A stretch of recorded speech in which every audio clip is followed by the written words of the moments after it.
Welcome back everyone. Today we are going to talk about gold. Gold has always held a special place in Indian culture both as an investment and for ornamental purposes. When I say gold, I mean gold bars, gold coins and gold jewelry. However, the import of gold into India is subject to strict regulations to manage trade balance and curb illegal inflows. In this video, we are going to talk about regulations on import of gold in India. So, how can you import gold? Or let me reframe the question. Can you even import gold in India? Well, let's find out. The import of gold bars, gold coins and gold jewelry into India is restricted and cannot be carried out freely.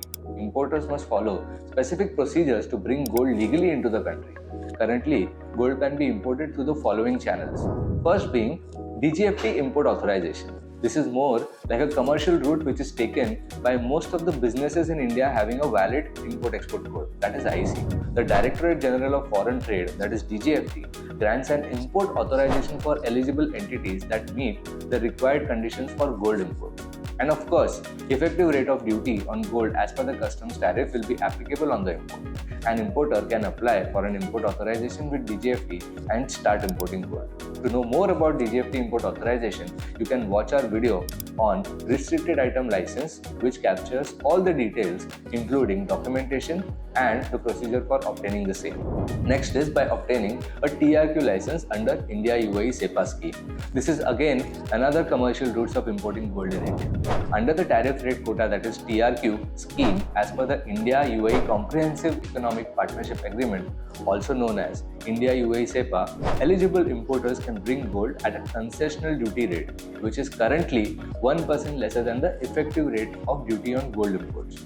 However, the import quantity is subject to government imposed limits. An importer can apply for TRQ scheme with DGFT and thereby start importing gold. You can watch our detailed video on import gold via TRQ UAE SEPA scheme to understand this in detail. And lastly, carrying gold as baggage by returning citizens. Indian citizens returning to India after a brief stay of not less than 6 months abroad are permitted to carry up to 1 kg of gold with a concessional rate of duty and some duty-free allowances.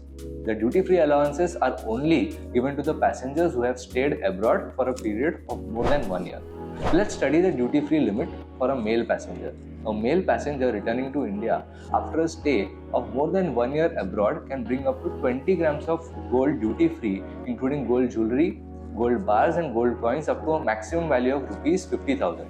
If the quantity of gold exceeds this limit, then the rates of duty are as shown in the table on your screen. Whereas, female passenger returning to India after a stay of more than 1 year abroad can bring up to 40 grams of gold duty-free, including gold jewelry, gold bars and gold coins up to a maximum value of Rs 1 lakh. If the quantity of gold exceeds this limit, then the rates of duty will be applicable as per the chart shown on your screen. Children under the age of 15 years returning to India after a stay of more than 1 year abroad are allowed up to 40 grams of gold duty-free, including gold jewelry, gold bars and gold coins up to a maximum value of Rs 1 lakh depending on their gender. If the quantity of gold exceeds the limit, then the rates of duties are as shown in the table on your screen. For Indian tourists and citizens returning from abroad after a stay of less than 6 months, please beware that bringing gold to India can be super expensive, as they may have to pay customs duty up to 38.6%. It is also to be noted that in case passengers carry gold bars and coins, they must display the manufacturer's or refiner's engraved serial number, which is an indication of purity of the gold and its weight in metric units. Now, how can we as consultants help you here? We at AV International are India's leading DGFT and customs consultants. We can help you obtain restricted item license, also known as DGFT import authorization for importing gold, and also obtain TRQ scheme benefits for eligible importers. We provide end-to-end support, including documentation, application, answering deficiencies, follow-ups, and thereby obtain the requisite import authorization and TRQ authorization for our clients. We have a rich experience of working with more than 1,000 plus companies in obtaining their restricted item licenses and TRQ license relating to gold. For more information about our company, please visit our website www.avigroup.in. If you find our content valuable, please, I request you to do not forget to like, share and subscribe to our YouTube channel. Thank you.